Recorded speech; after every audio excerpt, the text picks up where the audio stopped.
백조는 이게 속설입니다만 일평생 울지 않다가 마지막 죽을 때 한번 그렇게 운다. 그래서 백조의 노래, 가장 중요하고 가장 결정적인 무언가를 남기며 부르는 노래, 그게 백조의 노래입니다.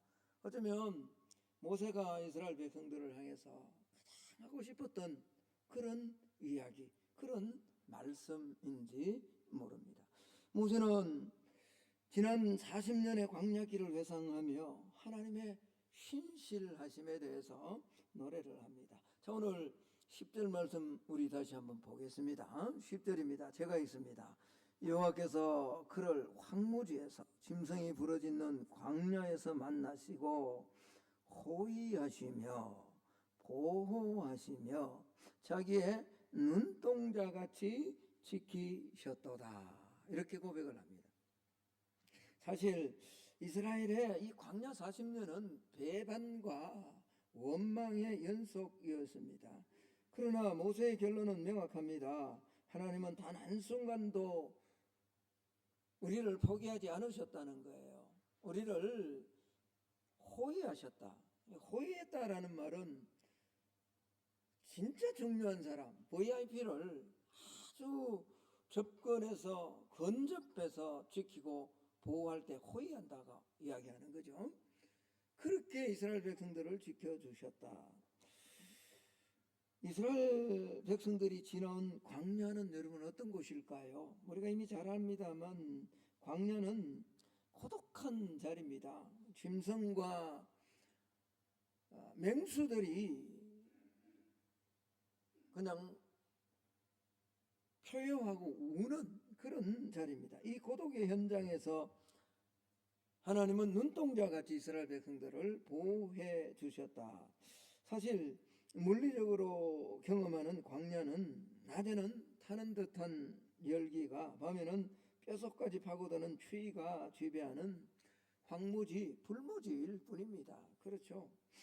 맹수들의 울음소리가 들려오는 그 절망의 땅에서 이스라엘 백성들은 이제 우리는 철저하게 혼자구나 라고 어쩌면 그렇게 생각할 수도 있었을 겁니다. 그런데 오늘 모세는 놀라운 단어를 사용하지 않습니까? 하나님께서 우리를 어떻게 지켜주셨다? 눈동자같이 지켜주셨다. 이 영어로요, 이 눈동자를 애플이라고 그러는데, 애플, 사과. 여러분, 하나님이 지켰을 때 그의 눈동자같이 지켰었다. 그러니까 우리 장기 가운데요, 가장 민감하게 반응하고 민감하게 보호받는 곳이 어딘가? 바로 이 눈입니다. 제가 언젠가도 한번 예화를 드렸습니다만 이 눈에는 여러 장치가 하나님이 다 만드셨고요.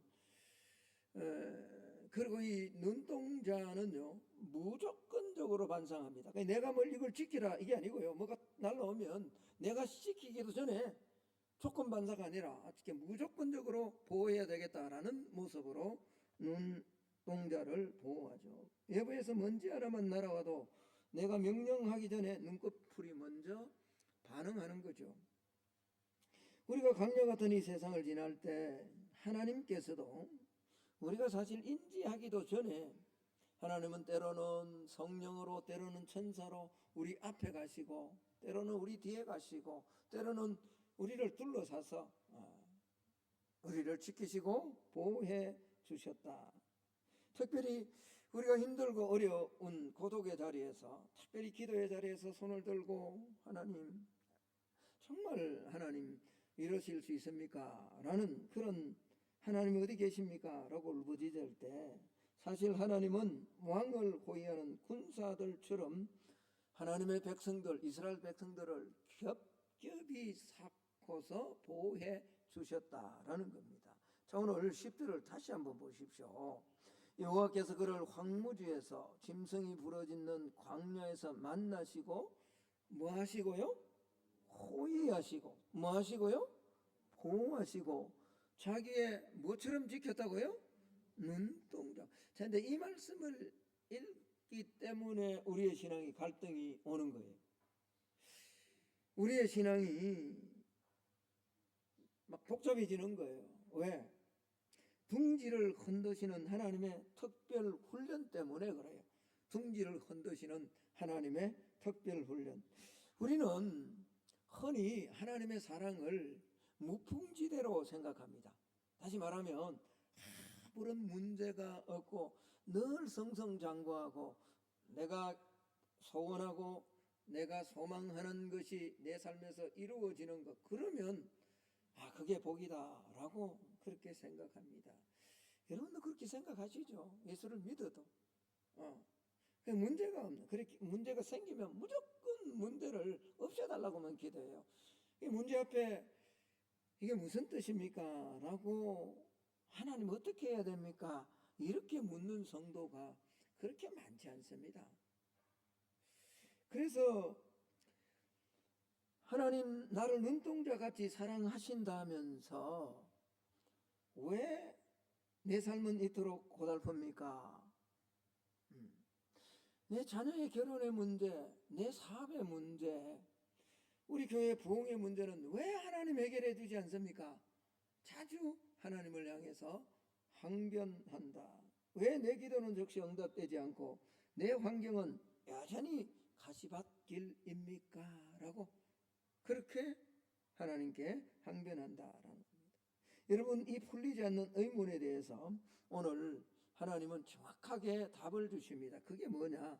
왜 너에게 그렇게 어려움을 주는가? 그건 독수리의 훈련법이다. 둥지를 흔드시는 하나님의 특별한 훈련이다 라고 그렇게 말씀을 합니다. 아주 독특하고도 강력한 비유로 대답을 줍니다. 자, 32장 11절 전반부를 한번 보십시오. 이렇게 말합니다. 마치 독수리가 자기의 보금자리를 어떻게 한다고요? 어지럽게 한다. 여러분, 하늘의 왕자라 불리는 이 독수리는 새끼를 강하게 키우기 위해서 가장 먼저 무엇을 하는가?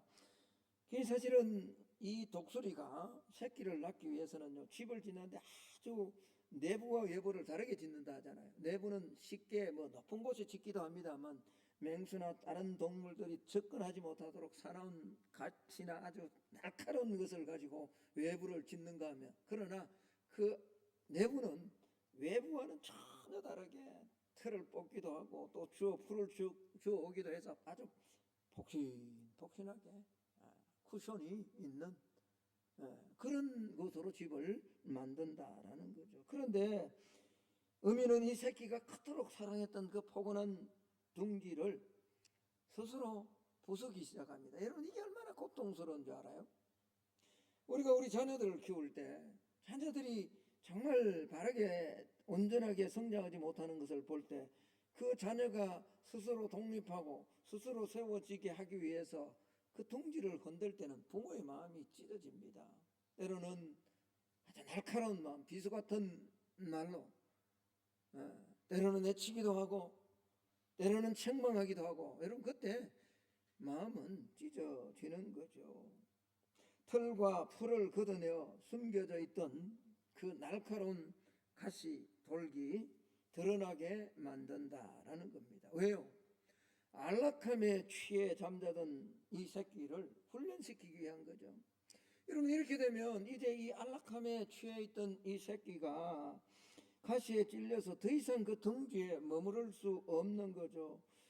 이것이 우리의 인생에 찾아오는 거룩한 불편함이다라는 겁니다. 왜 하나님은 눈동자같이 호위하시고 보호하시고 눈동자같이 지켜주신다. 그런데 왜 내 건강에는, 내 삶에는, 내 사업에는, 우리의 자녀에는 그렇게 이렇게 힘듭니까? 이게요, 고난을 통해서 하나님의 뜻을, 거룩한 훈련, 하나님의 계획을 알게 하시기 위함이다. 그래서 시편 기자는 이렇게 고백합니다. 시편 119편 67절의 말씀입니다. 제가 읽습니다. 고난 당하기 전에는 내가 그릇 행하였더니 이제는 주의 말씀을 뭐 한다고요? 지킨다.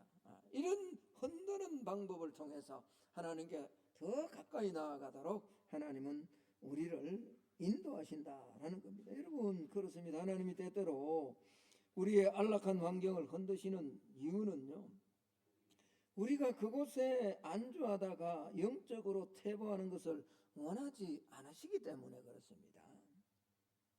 우리는 맨날 이걸 좋은 걸, 육신적으로 편한 것, 이런 것만 달라 그러지만 하나님의 마음은 그게 아니에요. 이 땅에 보낸 분명한 목적과 사명과 본질을 따라 살다가 너는 이 땅이 결코 집이 아니다. 이 땅은 이방인이다. 나그네다. 잠시 살다가 전세 얻어 살다가 때가 되면 다 놓고 가는 그런 곳이 이곳이다. 그러니 이 땅에 살 때 내가 너를 보낸 사명과 목적에 맞게 살다가 오는 것이 네가 가장 보람된 인생이다. 하나님은 계속 그렇게 말씀하시는 거죠. 여러분, 그렇게 하기 위해 이 어미 독수리는 머뭇거리는 새끼를 둥지 밖으로 나와서 얼마나 불편합니까? 그 포근한 데서 쫓겨나서니 기어이 절벽으로 밀어냅니다. 끝으로 밀어냅니다. 그리고는 천길 낭떠러지로 떨쳐버리는 거죠. 여러분, 이 떨어지는 새끼가 어떤 마음일까요? 처절한 비명을 아마 지를 거예요. 엄마가 나를 버렸다. 이제 내 인생은 끝났다. 우리 인생을 살다가 이런 경험을 한두 번은 해보시지 않았나요? 저는 목회하면서도 가끔 이런 경험을 합니다. 이제 끝난 것 같구나. 정말 끝난 것 같구나. 여러분, 이 비명은 우리가 고난의 한복판에서 내뱉는 절규입니다. 절규. 그러나 기억해야 됩니다. 새끼가 허공에서 발버둥 치는 그 순간에도 어미 독수리는 한 번도 새끼로부터 눈을 떼지 않는다는 거예요. 그래서 하나님은 눈동자같이 지키셨다라고 말씀하고 있는 거예요. 성경은 이렇게 묘사합니다. 오늘 신명기 32장 11절 하반절입니다. 그의 날개를 펴서 새끼를 뭐하며요? 받으며 그의 날개 위에 그것을 뭐한다고요? 없는 것 같이. 새끼가 바닥에 추락하여 박살나기 직전에 어머니는 번개처럼 그 강력. 여러분, 독수리가 긴 것은 3m가 넘는다 그러잖아요. 이런 큰 독수리가 새 조류의 왕자라는 것은 그렇게 큼에도 불구하고 아주 훈련된 엄마는 막 엄청난 속도로 달려가는 거예요. 절대로 새끼가 땅에 떨어지지 않도록 손살같이 순식간에 가서 그 새끼를 받는 거죠. 확 낚아채는 것 같지만 오늘 받으며 그걸 날개 위에 업고 라고 그렇게 표현을 하고 있습니다. 다시 창공으로 날아오르는 거죠. 출애굽기로 한번 가봅시다. 출애굽기. 여러분, 성경을 찾으셔야 됩니다. 일부러 제가 영상에 띄우지 않았어요. 출애굽기 19장 4절 말씀으로 한번 가봅시다. 구약성경 111페이지입니다. 구약성경 111페이지 출애굽기 19장 4절 찾으셨나요? 제가 한번 읽습니다. 내가 애굽 사람에게 어떻게 행하였음과 그 뒷부분 우리 같이 읽습니다. 시작. 내가 어떻게 독수리 날개로 너희를 업어 내게로 인도하였음을 너희가 하나님께서 이스라엘 백성을 그 광야에서 죽을 것 같지만 고난 가운데도 하나님은 어떻게 해요? 이렇게 인도하셨음을 지금 모세는 백조의 노래를 통해서 지금 고백하고 있는 거예요. 이 고통스러운 과정을 수없이 반복하는 이유가 뭘까요? 새끼에게 겁주기 위해서요? 새끼를 죽이기 위해서요? 아니잖아요. 새끼의 어깨에 근육이 부패하고 바람을 타는 법을 배워서 비로소 폭풍 위를 날아오르는 하늘의 왕자. 여러분, 우리가 이 땅에 살지만 돼지처럼 땅만 보고 사는 존재는 성도가 아닙니다. 성도는 비록 땅에 지저분한 것들이 있고 추악한 것들이 있고 비리가 있고 어둠이 있지만 그 속에서 하늘을 보며 살아가는 존재가 성도 아닙니까? 그래서 성도라고 하는 거예요. 에클레시아. 세상 속에 살지만 세상에서 부름을 받아 건져냄을 받은 자로 살아가는 존재, 그게 성도잖아요. 하늘의 왕자로 만들기 위해서 이걸 반복한단 말이에요. 한 번만 하는 게 아니고 언제까지? 스스로 이제 날개에 근육이 생기고 스스로 하늘을 오를 뿐만 아니라 어떤 먹이도 마음껏 잡을 수 있는, 어떤 대적의 세력도 능히 이길 수 있는 그 힘이 생길 때까지 엄마는 반복하는 거예요.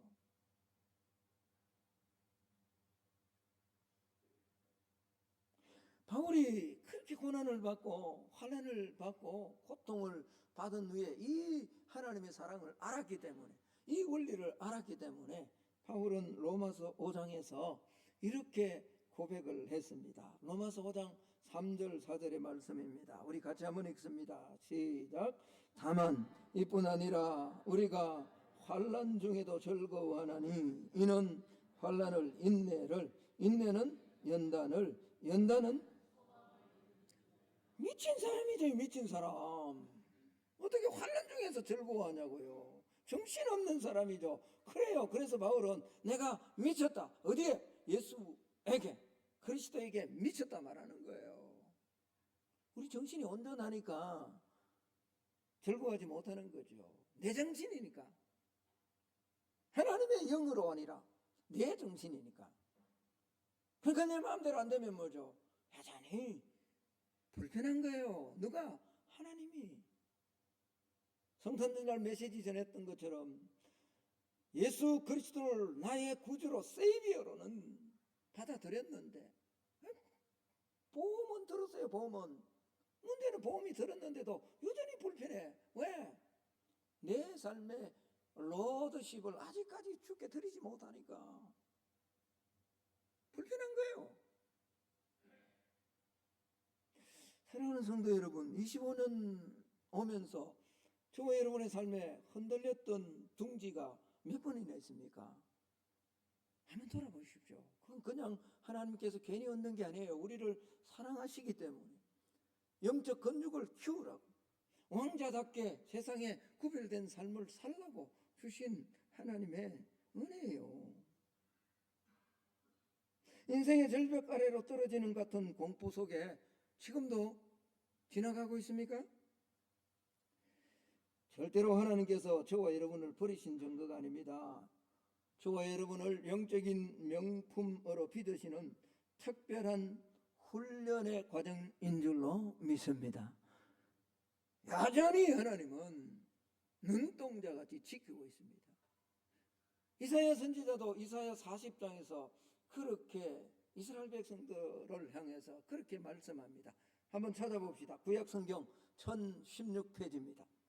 구약성경 1016페이지, 이사야서 40장 27절을 한번 봅시다. 1016페이지입니다. 이사야서 40장 27절로 한번 가봅시다. 이스라엘 백성들 계속 하나님을 향해서 부르짖는 거예요. 불평하는 거예요. 원망하는 거예요. 자, 1016페이지 이사야서 40장 27절 찾으셨나요? 우리 같이 한번 읽어봅니다. 시작. 야곱아 어찌하여 내가 말하며 이스라엘아 내가 이러기를. 잠깐만요. 여기 야곱아 어찌하여 내가 말하며 라는 이 말한다 말은요, 히브리 원문에 보면 어찌하여 네가 불평하느냐, 컴플레인이라고 해놨어요. 어찌하여 네가 불평하고, 그리고 내가 이러기를, 네가 계속해서 말한다는 거예요. 뭘 말하느냐? 뒷부분을 보십시오. 내 길은 하나님께 여호와께 뭐했다? 숨겨졌다. 왜? 안 보이니까. 70년 포로 생활에 고통을 당하고 있으니까 안 보이니까. 그리고 뭐라고요? 내 송사는 하나님 앞에 재판을 해달라고 기도하고 하나님 앞에 내어놓았는데 내 송사는 하나님에게서 뭐한다? 들어주셔서 응답해주고 판결해줘야 되는데 나를 공격하고 나를 대적하는 세력은 끊임없이 나를 그래서 그런데 하나님은 그렇게 말씀합니다. 오늘 31절 보면 이렇게 말합니다. 여호와를 앙망하는 자는 새 힘을 주실 것이니 독수리가 날개치며 올라감 같을 것이다. 예. 여러분, 하나님께서 숨으시고 하나님께서 안 듣는 게 아니라 명품으로 빚으시는 과정으로 지금 통과시키고 있다는 거예요. 그렇습니다. 25년 우리 돌아보면 정말 늘 그렇게 표현합니다만 다사다난했습니다. 신앙의 위기가 한두 번이 아니었죠. 우리 모두에게요. 그러나 고난과 시련은 우리를 추락시키는 것이 아니라 더 높은 하늘을 비상하게 하는 하나님의 축복임을 기억해야 됩니다. 그래서 고난은 포기가 아닙니다. 고난은 명품을 만드는 과정입니다. 한번 따라합시다. 고난은 포기가 아니라 명품을 만드는 과정입니다. 믿으십니까? 안 믿어져도 믿어야 됩니다. 믿으셔야 돼요. 믿으셔야 돼요. 성경 속의 이스라엘을 한번 보십시오. 그들에게 애굽 400년이라는 세월은 몸에 밴 너무 익숙하고 안락한 둥지였습니다. 비록 종살이였지만 그들이 나오면서 하나님 앞에 원망하고 모세에게 불평했던 것처럼 부추가 있고요. 힘없는 그런 어떤 에너지가 그 애굽 안에는 있었잖아요. 그러나 하나님은 그들을 그저 애굽의 노예로 살다가 죽게 내버려 두지 않았습니다. 왜? 하나님은 저와 여러분과 이스라엘 백성들에게 꿈이 있기 때문에 그래요. 하나님의 비전이 있기 때문에 그래요. 그 비전은 뭐냐? 출애굽기 19장 6절에 보면 이렇게 말씀합니다. 너희가 내게 대하여 무슨 나라가 되고요? 제사장 나라가 되고. 그렇습니다. 제사장 나라가 되고 무슨 백성이 된다고요? 거룩한 백성이 되기를 원하는 거예요. 이 위대한 비전을 성취하기 위해서 하나님은 이스라엘의 안락했던 둥지를 사정없이 건드신 거거든요. 25년 우리도 마찬가지예요. 돌아보면 막 흔들잖아요. 한 해 동안 우리의 삶의 둥지가 흔들려서 아픔이 있잖아요. 우리는 그때 절망하면서 또 질문합니다. 하나님 왜 내게 이런 시련을 주냐고. 그러나 여러분, 평탄한 길만 걷게 하는 것이 하나님의 사랑이 절대로 아닙니다. 그건 세상의 이방신들이 말하는 속임수죠. 하나님은 그렇지 않다라고. 그래서 성경을 읽어야 되고 그래서 말씀을 붙들어야 되는 거예요. 시편 기자는 시편 119편 71절에서 이렇게 고백합니다. 우리 이 말씀을 좀 암송을 해야 돼요. 자, 같이 한번 읽어봅니다. 시작. 고난 당한 것이 내게 유익이라. 이로 말미암아 내가 주의 율례를 배우. 고난 당하는 게 어떻게 유익합니까? 고난을. 아니에요. 그러나 고난이 유익이 되기도 하고 고난이 고난으로 끝나는 인생도 있어요. 고난이 유익한 것은 그 고난으로 말미암아 주의 율례를 배우는 자는 고난이 유익이 되는 거예요. 믿으십니까? 하나님은 그걸 위해서 눈동자같이 지키시는데 독수리의 훈련 방법을 우리에게 허락해 주신 거거든요. 하나님은 때로 우리를 목마르게 하십니다. 때로는 우리를 아무것도 없는 결핍의 자리로 우리를 끌고 가십니다. 왜요? 세상의 우물을 의지하는 습관을 버리고 영원히 목마르지 않는 생수를 의지하고 그분과 동행하라고. 여러분, 우리가 짓는 죄가 있어요. 그건 윤리적으로 도덕적으로 막 일어나는 죄를 그걸 큰 죄라고 말하지 않아요. 하나님이 말씀하시는 큰 죄는 생수에 구원된 하나님을 버리는 거예요. 그리고 스스로 엉덩이를 파는 거예요. 예레미야 선지자를 통해서 하나님이 강력하게 지적하시는 말씀이었어요. 예레미야 2장 13절로 한번 가봅시다. 구약성경 1052페이지입니다. 구약성경 1052페이지입니다. 예레미야서 2장 13절의 말씀입니다.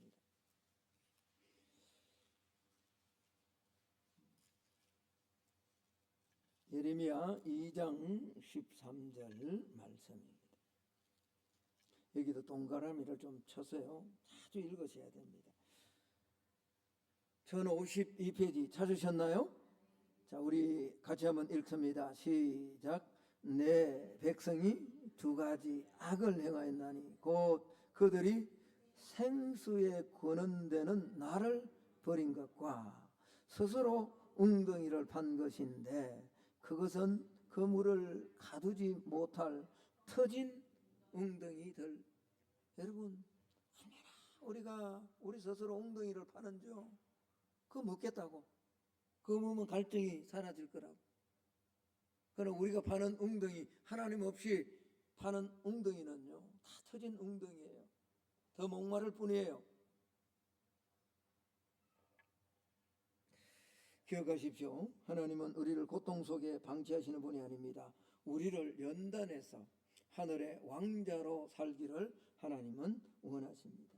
금이 풀무 속에서 불순물을 제거하고 정금이 되는 것처럼 하나님은 우리도 정금으로 만드셔서, 그래서 욥이 그 고난 가운데도 고백한 거예요. 욥기서 23장 10절의 말씀입니다.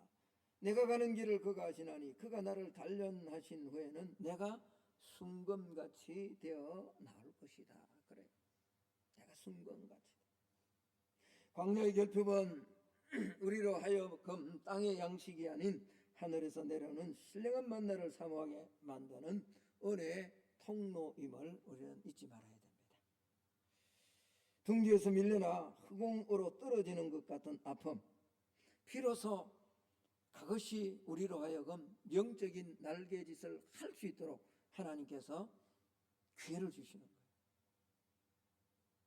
하나님의 보좌 앞으로 오르도록 하나님이 축복의 통로로 사용하고 계신 거예요. 말씀의 결론을 맺습니다. 25년 한 해 동안 교회 여러분이 흔들린 풍지가 있지 않습니까? 그러나 기억하십시오. 하나님은 눈동자같이 저와 여러분의 삶을 지켜주셨습니다. 앞으로도 지켜주실 겁니다. 믿으십니까? 여전히 흔들릴 겁니다. 그러나 그 흔들림은 결코 우리를 버림이 아님을 기억하셔야 됩니다. 여러분을 독수리처럼 키우고 계신다라는 증거예요. 여러분이 바닥에 부딪히기 전에 하나님은 반드시 날개를 펴서 저와 여러분을 또다시 높은 곳으로 영적 근육의 힘이 생길 때까지 하나님은 들어 올려주실 줄로 믿습니다. 이 믿음 가지고 오늘 일하는 현실입니다. 애국과 같은 이 광야의 삶을, 또 다가오는 26년 한 해도 눈동자같이 지키실 그 하나님을 바라보며 믿음 안에서 승리하는 삶을 살아내는 우리 성만의 모든 식구들, 가족들이 다 될 수 있기를 예수님 이름으로 축복합니다. 자, 우리